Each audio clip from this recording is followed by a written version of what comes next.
Okay, I'm Peter Fenner, Communications Manager at Ellipse, and I've got here with me today Michael Whitfield, who's the CEO of Thomsons Online Benefits, and John Ritchie, who is the CEO of Ellipse. And we're here today to talk about the fact that you have been developing a new service between the two companies. But I thought before we actually talked about what the service did, could you explain how come it's these two companies that are working together and not Thomsons and somebody else? So, John, do you want to kick off? Well, I'll go back many years, 1999 I think it was, when Michael wrote to me. He was then at Alexander Forbes and I was running sales and marketing for Swiss Life UK, which is a big group risk provider at the time. And I was getting quite a few unsolicited requests for funding and support from, if you like, new web era .com advisor concepts. I'll be frank, I ignored most of them. There was something about Michael's though that took me to meet him because we hadn't met before. No, that's right. And the conversation sort of developed from there. I think that we always knew that we could take away the administration from paper-based systems, reconciliation, the annual bun fest on things like group life renewals, and put it online, drive it online, and try and automate that process. And that was the dream really in actually 1998, so I met you in 99.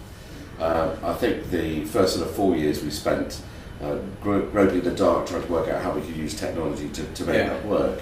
And then the last sort of 6 years really we've developed our position as market leader in the online benefit space, particularly with things like Total Reward and Flex, of which group life and group risk and the medical products around there are a key part. And when you were talking about this new product range you want to bring out with Ellipse, I was very excited. I remember coming to a meeting with you probably about 3 years ago now when I stood up and talked to a bunch of your guys from Munich Re.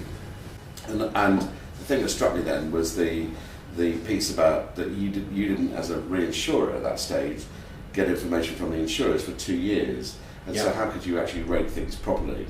Absolutely. And that for me struck a chord because obviously we provide information to and from employers on a monthly basis. So our data's up to date. We've got all the salaries, all the leavers and joiners, and we know who's on risk and who's not on risk. And that was actually the kernel of the idea. I think it was born at that particular point. Yeah, and we, way back, we wanted, back in Swiss Life days, we wanted to be the best supplier to flex and online benefits delivery. We just didn't have the infrastructure to do that. So the idea for me was to have a data-driven insurance company in the group risk space. And if the information is platformed as it is on Thomson's Darwin platform and its predecessor Perquisite, then the question becomes, how do you get the data from that platform with no hands and very few people into the back office of an insurance company? This is no big deal, is it? Because PMI companies and pension companies have done this. They're more likely pension company than PMI companies, but for the group risk market it was completely revolutionary. Yeah. And we, at the same time, we had clients who were saying, the group risk end of my benefits program is messy. I've got these really late premium reconciliations, I've got gaps in cover, it's frustrating, it's expensive, it's just poor. Yeah.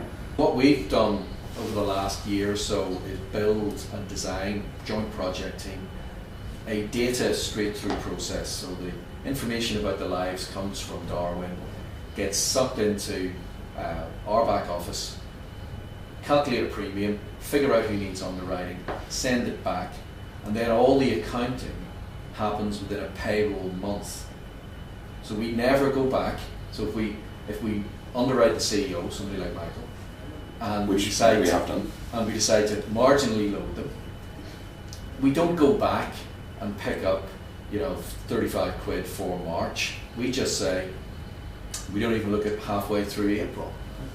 We will charge that extra prospectively, and that means we can reconcile it to the payroll accounting, and the client pays for the cover that they've got in the months that they've got it.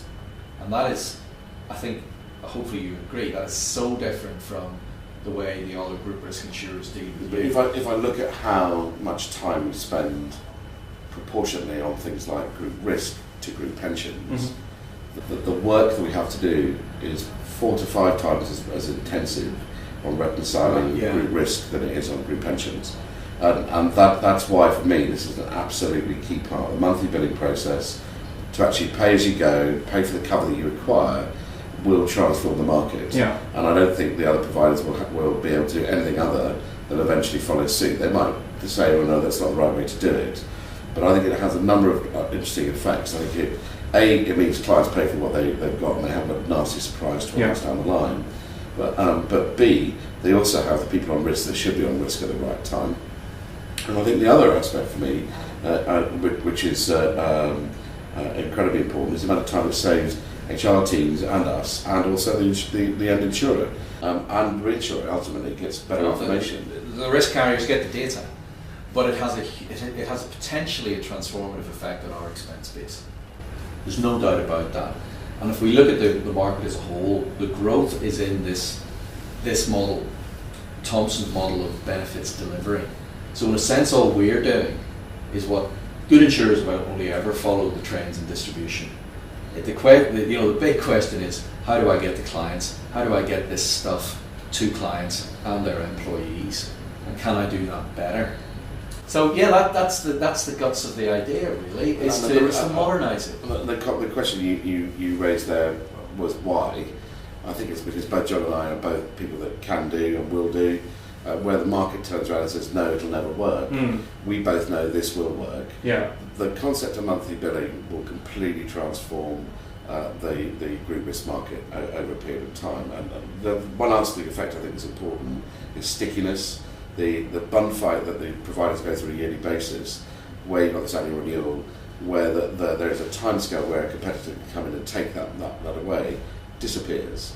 If there is no set renewal date, and it's a rolling monthly process, well, where does a competitor find their leverage? And the answer is they never need to. They never need to come through that door. Yeah. And for me, and I always look at stickiness of a client being really important. For a provider, this has got to be where you will make your biggest edge in profit over a period of time. If you keep a client just rolling forward for 5, 7, 8 years or whatever, then you're going to make much more money than if you have them 1 year, they go the next year, you get them back the following. So in summary, it's all automated. They don't have to sort of add many extra layers of systems. They just pass over a sort of place payroll and it goes through the platform, gets sent out to us, we get a file, we send it back into the platform, they get the results with it. Exactly. Yeah. And that's what we are in the last round of testing at the moment. So Joe in our company and Jamie in Michael's. So one of our objectives in this discussion is just to explain the context of that and the background to it, really. We execute and fulfill so many things in other aspects of our lives online. There's no reason why the insurance industry can't show a bit of imagination to adapt to that digital era, and I think we've proven that.